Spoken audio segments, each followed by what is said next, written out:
What is going on, guys? We got a very special video today. We've been teasing it on stream. We've talked about it for weeks now. We're finally here. We've got a UFC meme card. Now, you might be confused, bro. What are you talking about? What's a meme card, man? I just want to tell you to stay tuned. You're going to understand as we go as soon as the very first fight. But the UFC's been dry lately. The matchmaking's been a little questionable, a little bit sus. So I'm here to bring my application to the UFC to become a new matchmaker because the UFC needs some life. We've been dry. We need some fresh matchups, some banger matchups, and you know what? We're here to have fun, but let's go ahead and get it started with the main card opener, guys. This is as good as a main card opener as you're ever going to see. Benoit Saint Denis versus O Block Mike. Now, if you know about O Block Mike, if you know, you know. But Michael Chandler is the type of fighter who brings it every single fight. Now, he doesn't always win. We've seen that with his recent, what's the opposite of success? His recent downfall, I guess. This man's on like a 7-fight losing streak. I'm definitely stretching it, but it's something like that. It's something crazy. Michael Chandler has not won a fight since what? Tony Ferguson? Benoit Saint Denis, on the other hand, not on a losing streak like Michael Chandler, but he's had some bad losses recently. And here is a fight that is going to get everybody in the crowd on their feet because BSD brings it every fight. Michael Chandler brings it every fight. Both of these guys are going to give it all they got in round one. And by round two, they're going to be gassed out. So this is a perfect main card opener. Benoit Saint Denis versus Michael Chandler. There's a guaranteed finish. There's a guaranteed gas out. You know what?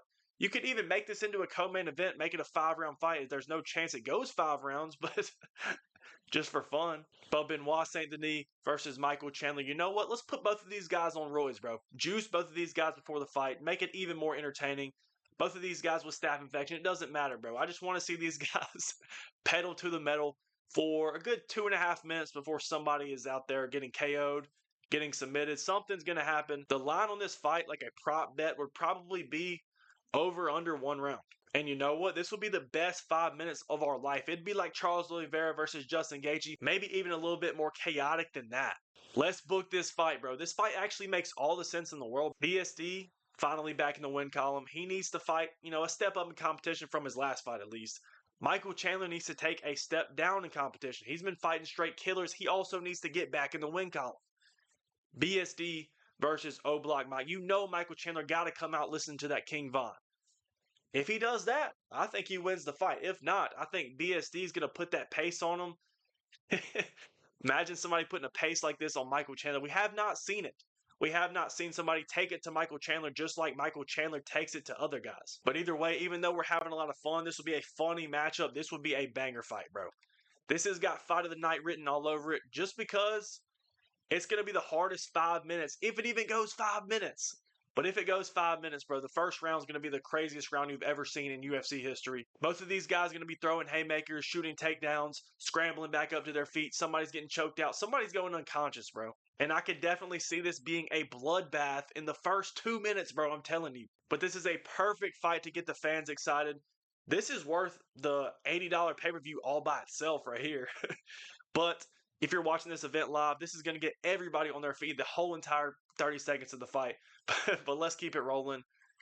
Guys, Derrick Lewis needs to fight Jarzo Rosenstrike now. I know you're going to say, but Jarzo Rosenstrike just got released from the UFC. You're right, he did. But Dana, now's the time. We got to make some move. We need some life in the heavyweight division, and this is a good start. John Jones is holding up the heavyweight division with his title that he's not defending. We've got an interim champion who's also not fighting. You know what I'm saying, guys. This is step 1 into bringing life to the heavyweight division. Re-sign Jarzo Rosenstrike on a 1-fight deal, 1-fight contract, okay? Just so he can fight his long-lost brother, Derrick Lewis. Now, I don't know about y'all. Derrick Lewis and Jarzo Rosenstrike look like the exact same person. So if these dudes go in there, they're swinging, they're throwing haymakers, somebody's probably getting knocked out. And we're not even going to know who until the judges announce the winner, until Bruce Buffer says, and the winner by knockout. He probably won't even know either. He'll probably just assume it's Derrick Lewis. But y'all get what I'm saying, bro. One of these dudes is going out. These dudes look the exact same. They're going to be fighting to the death. They're going to be going tit for tat, man, landing some good shots. we're not going to know who's winning the fight because we're not going to know who's landing on who. But that's what makes this matchup so interesting. Maybe Derrick Lewis knocks him out. Maybe we see Derrick Lewis knock Jarzo Rosenstrike out unconscious, and then we see him stick his thumb up his butt like he's been saying he wants to do. Now, I don't know if he's being serious about that, but, there's that. That brings a little bit more entertainment, more excitement for the fans. But let us get the opportunity to see Derrick Lewis continue to add to his knockout victories. I believe he's at 15. He has the record for most KOs in UFC history. Let's keep adding to this total. And I'm not even saying Jarzo Rosenstrike is a easy fight whatsoever. He's not. But, man, one fight deal, man. A one-fight contract for Rosenstrike, bring him back just to fight his counterpart, Derrick Lewis. Again, this is a fight that's going to get the fans on their feet. They're already hyped up after the BSD O-Block Mike fight. So now it's time for Derrick Lewis versus Derrick Lewis. Somebody's going out cold, bro. We're probably starting the night with 2 fights, 2 first-round finishes. Now, you cannot tell me you would not be excited for this card already. Let's keep it rolling, though. It gets even better. Alex Poatan Pereira has declined multiple fights with Magomed Ankalaev. So, okay, you know why he's declining the fight, right? It's not because he's ducking. It's because the UFC is setting up this matchup, Alex Pereira versus Johnny Walker.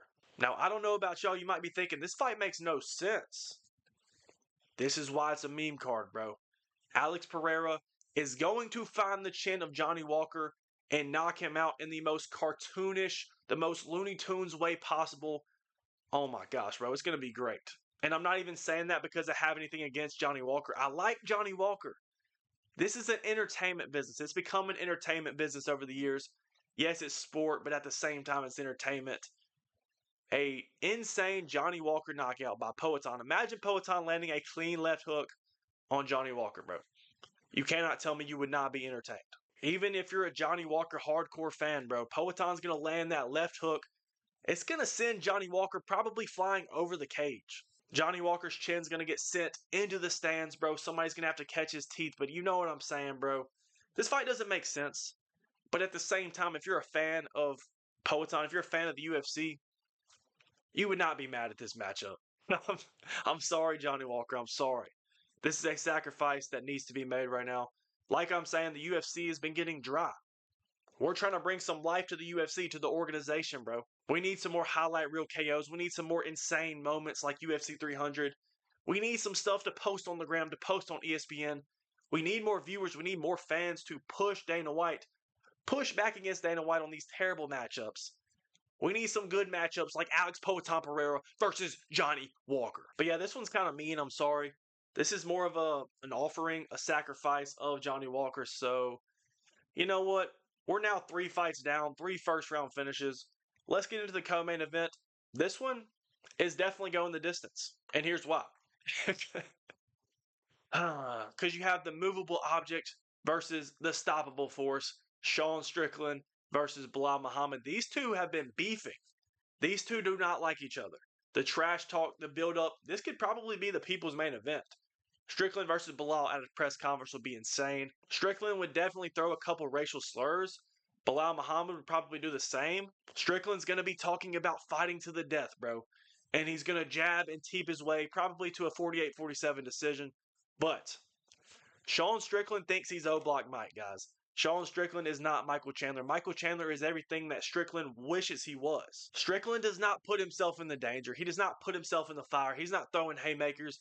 Like I said, he's throwing the jab. Sometimes he'll throw the 2, the straight right. But man, Strickland, why do you act like you bring it every time? You know what Strickland does? He'll be winning a fight, which he's a great fighter, don't get me wrong. He'll be jabbing his teeping his way to a decision victory. And as soon as he hears the clap, clap, clap, 10 seconds left in the fight, then that's when he decides to turn it up, start throwing flying kicks, flying knees, Superman punches. And then once the bell finally rings, the fight's over. He starts talking like he was doing that the whole 25 minutes. Now, on the other hand, Balam Muhammad, he's been in some entertaining fights. His last fight with Jack Della, now that was a scrap, bro. That was a scrap. This could be a winnable fight for Balam Muhammad as well. I would be picking Strickland, but dude, I'm all for this fight just because of the build-up. I don't know if the fight itself would be super entertaining, but it's a very memeable fight. And to be honest, I would be going for Balam Muhammad. I don't like Shawn Strickland, bro. Bilal's not my favorite. He's kind of grown on me a little bit. But, bro, you cannot tell me. I know I keep saying this, but the build-up, the press conference would be so funny. There would be so many clips, so many memeable moments from this thing. This would be the people's main event. But anyway, let us transition to the real main event. Guys, y'all knew what it was. Y'all saw the thumbnail. We got DDP Diddy versus the Riddler. Drake and Duplessis versus Rainer the Riddler. This fight's going to happen, guys. I'm calling it right now. This fight will happen one day. I don't know if it's going to be for the title because Drake and Duplessis got to fight Khamzat Chimaev, and that's a tall task, man. That's a tall task. Same with the Riddler. He's got to fight Robert Whittaker. So, if the Riddler beats Whittaker, which I think is more likely than Drake is beating Khamzat, maybe that's a hot take, I don't know. But if the Riddler goes through Whittaker, and if Drakus loses to Khamzat, I think you do this matchup, bro. I genuinely think you do this matchup. We're going to see so many memes talking about Drake Duplessis via slipping on a banana peel or DDP via falling anvil. You know what I'm talking about. Y'all see him on social media all the time. And you know what? This could be a main event by itself, whether it's for the title or not. Let's do a 5-round fight. Both fighters can bring all the props that they want. You can bring anything into the cage. This is a fight to the death, bro. This is not your traditional UFC 5-round fight, championship rules. No. These fighters can bring any prop that they want. They can bring a comically oversized hammer. They can bring anvils. They can bring banana peels. They can bring the turtle shells from Mario Kart. I don't care, bro. Bring all the power-ups. Bring anything you need. Bring armor if you have to. I want these two locked inside the octagon, fighting to the death. This is the closest thing we'll have to modern-day gladiators. Drake Duplessis versus Rainer the Riddler, bro.